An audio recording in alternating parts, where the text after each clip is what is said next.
Assalamualaikum warahmatullahi wabarakatuh. Perkenalkan nama saya Hairul Ramdhani dengan NIM 2351 5630011111035. Jadi di sini saya akan menjelaskan mengenai tugas dari perancangan perangkat lunak, yaitu membuat spesifikasi kebutuhan dan deskripsi kebutuhan pada perangkat Lantiboy. Jadi di sini itu kita harus berkenalan dulu ya, pertama-tama dengan perangkat Plantiboy. Apa sih itu Plantiboy? Jadi Plantiboy itu adalah penanam tumbuhan pintar yang dibuat dengan chip AI. Jadi chip AI ini membantu merawat tanaman dengan melacak cahaya, suhu, kelembaban tanah, dan ketinggian air.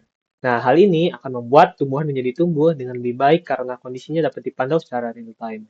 Nah, oke, di sini adalah eh, sebuah gambar dari perangkat Lantibo itu yang terdapat pada link video.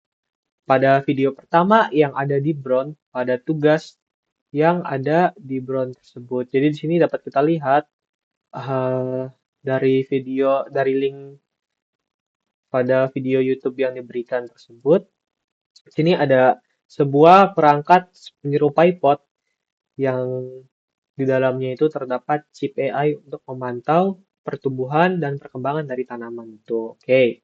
Selanjutnya kita beralih ke spesifikasi kebutuhan. Jadi di sini itu saya memecah spesifikasi kebutuhan menjadi dua, yaitu kebutuhan fungsional dan kebutuhan non fungsional. Nah, kebutuhan fungsional itu apa sih? Jadi kebutuhan fungsional adalah kebutuhan yang menjelaskan fitur atau fungsi utama dari sistem.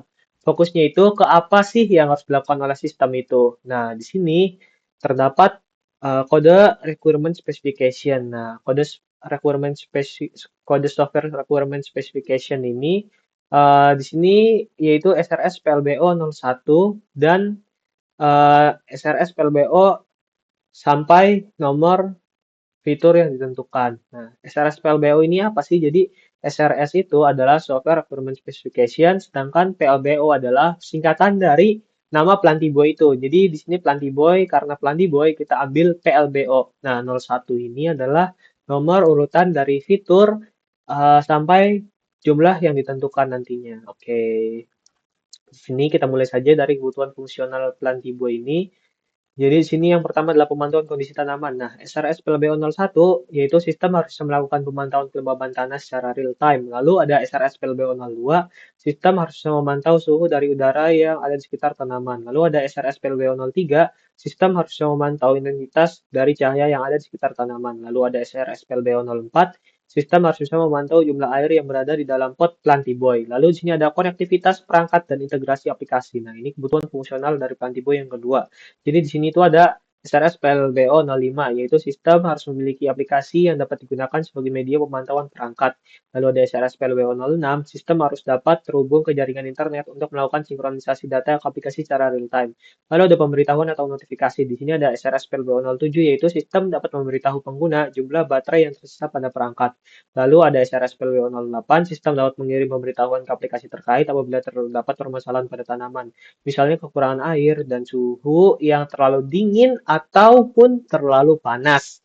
Oke, di sini yang keempat itu ada interaksi dengan pengguna. Nah, di sini ada SRS Spellbow 09, itu sistem harus menampilkan ekspresi seperti wajah yang dapat mengabarkan kondisi dari tanaman.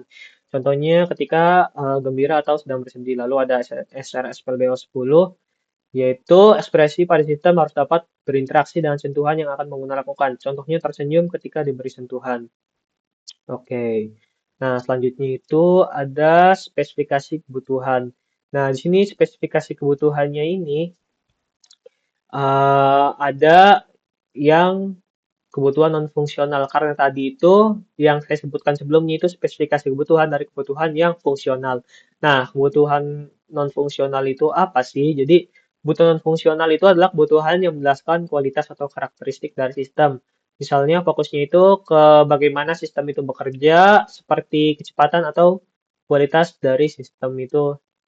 Nah, di sini yang pertama itu kebutuhan non fungsionalnya itu pemantauan kondisi tanaman SRS PLBO 11, data kelembaban yang diambil oleh sensor harus memiliki toleransi kesalahan kurang lebih 3%. Lalu ada SRS PLBO 12, sensor suhu harus bisa memperbarui data setiap 5 detik agar data tetap akurat ketika terjadi perubahan suhu.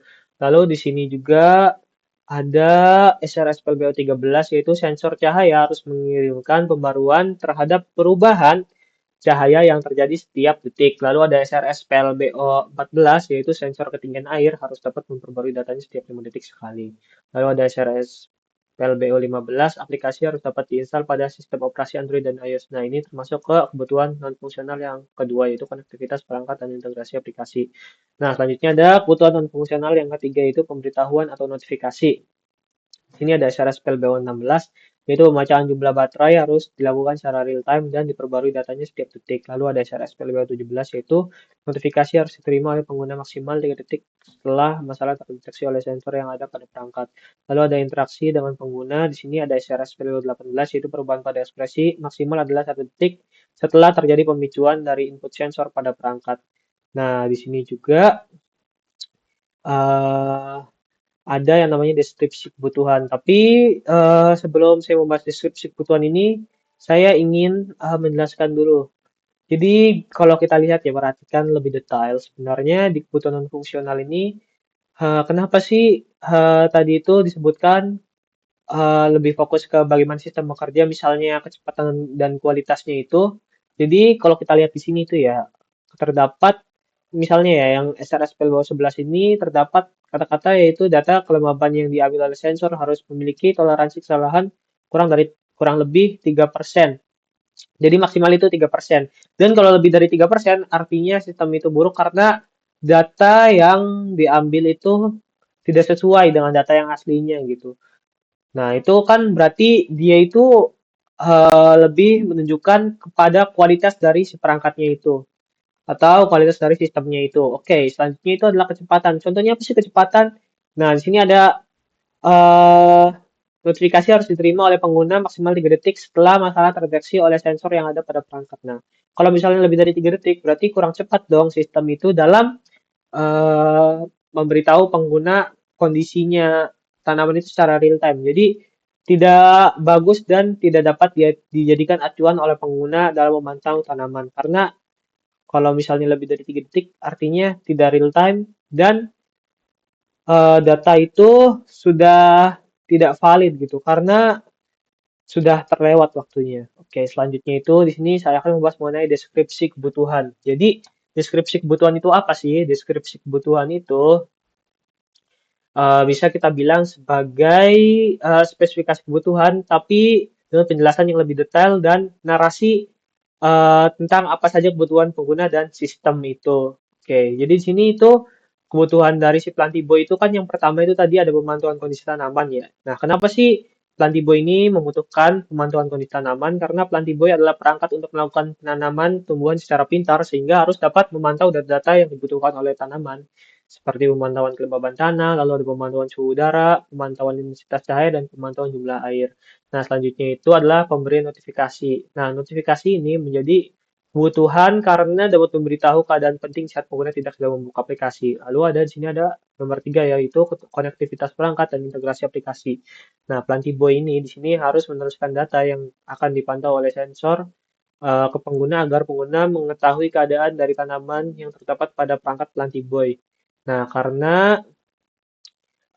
kalau misalnya nggak ada aplikasi, uh, datanya akan ditaruh di mana. Jadi, karena itu data yang telah diterima oleh sensor akan ditampilkan pada aplikasi. Jadi, aplikasi ini menjadi wadah dari data yang telah diambil oleh sensor yang ada pada Plantiboy untuk disampaikan kemudian kepada pengguna. Oke, yang selanjutnya itu nomor 4 adalah interaksi dengan pengguna. Nah, di sini itu gunanya itu untuk menarik perhatian dari pengguna. Jadi Plantiboy ini harus memiliki daya tarik karena itu di sini eh, ekspresi yang ditampilkan oleh perangkat itu sangat penting. Selain dapat memberitahu mengenai status dari tanaman, ekspresi juga membantu meningkatkan daya tarik dari perangkat ini dan juga dapat menjadi ciri khas dari perangkat Plantiboy ini. Oke, mungkin seperti itu yang dapat saya sampaikan. Kurang lebihnya saya mohon maaf. Terima kasih telah mendengarkan. Assalamualaikum warahmatullahi wabarakatuh.